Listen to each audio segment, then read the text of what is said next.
Hello বন্ধুরা, welcome back to my channel Madhu সঙ্গীতার রান্নাঘর। আজকে আমাদের মেনু ফ্রায়েড রাইস। দেখো বন্ধুরা, কিরকম অল্প জিনিস দিয়ে আমরা ফ্রায়েড রাইসটা তৈরি করেছি। গাজর বিনসটা কেটে নিয়ে সেটা ধুয়ে নিলাম। এবার ভাতটা বসিয়ে দিয়েছি। জলটা গরম হলে তেজপাতা, এলাচ, লবঙ্গ, দারচিনি আর একটু সাদা তেল দিয়ে দেব ভাতটা ঝুরঝুরে হওয়ার জন্য। এবার আমরা সাদা তেলটা দেওয়া হয়ে গেলে ঢাকনিটা ঢেকে চালটা ধুয়ে নিই। চালটা ধুয়ে নিলাম। এবার জলটা গরম হলে চালটা আমরা আস্তে আস্তে দিয়ে দেব। হ্যাঁ বন্ধুরা, রান্নাটা ভালো লাগলে লাইক আর সাবস্ক্রাইব করে দিও, আর কমেন্টও করো কার কার রাইস খেতে ভালো লাগে। এবার আমরা একটু জিরে, ধনে, গরম মশলা, জাহির ফল সব কিছু খালি কড়াইতে নেড়ে চেড়ে নেব। নিয়ে একটু গরম করে নিয়ে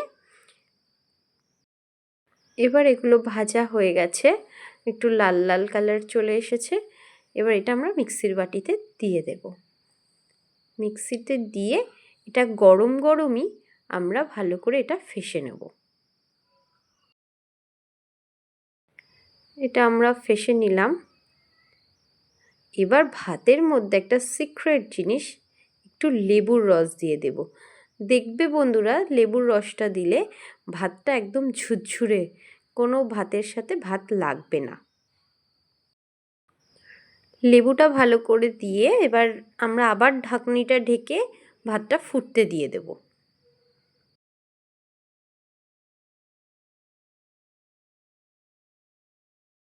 এই পাশে আমরা কাটা সবজিগুলো ভেজে নিচ্ছি। সব সবজি, কাজু, কিশমিশ সবগুলোই আমরা অল্প অল্প করে সব ভেজে ভেজে তুলে নেব। ভাজা আমাদের হয়ে গেছে। এবার আমরা সব তুলে নিচ্ছি। এক এক করে সব তুলে ভাতটা মাখাবো, তার জন্য একটা সসপ্যানে তেজপাতা, ঘি দিয়ে ভাতটা ঢেলে দেব। গরম গরমই ভাতটা ঢেলে তার মধ্যে চিনি, লবণ দিয়ে দেব, যাতে ভাতটা মধ্যে চিনি লবণটা গলে যায়। পরিমাণ মতো চিনি লবণটা দিয়ে আমরা আবার ভাতটাকে নাড়িয়ে চাড়িয়ে নিয়ে সবজিগুলো দিয়ে দিলাম।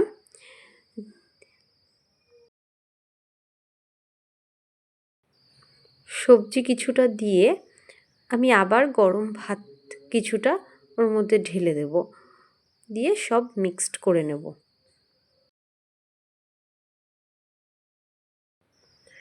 এবার সবজি, ঘি টি সব একসাথে সব কিছু দিয়ে একটু গোলাপ জল, একটু কেশর জল সব কিছু দিলাম, দিয়ে ভালো করে মিক্সড করে নিলাম। মিক্সড হয়ে গেলে ভাজা মশলাটা উপর থেকে ছড়িয়ে আবার একবার ভালো করে ভাতের সাথে মাখিয়ে নেব। দেখো বন্ধুরা, আমরা কি সুন্দর করে নাড়িয়ে চাড়িয়ে মাখিয়ে নিচ্ছি।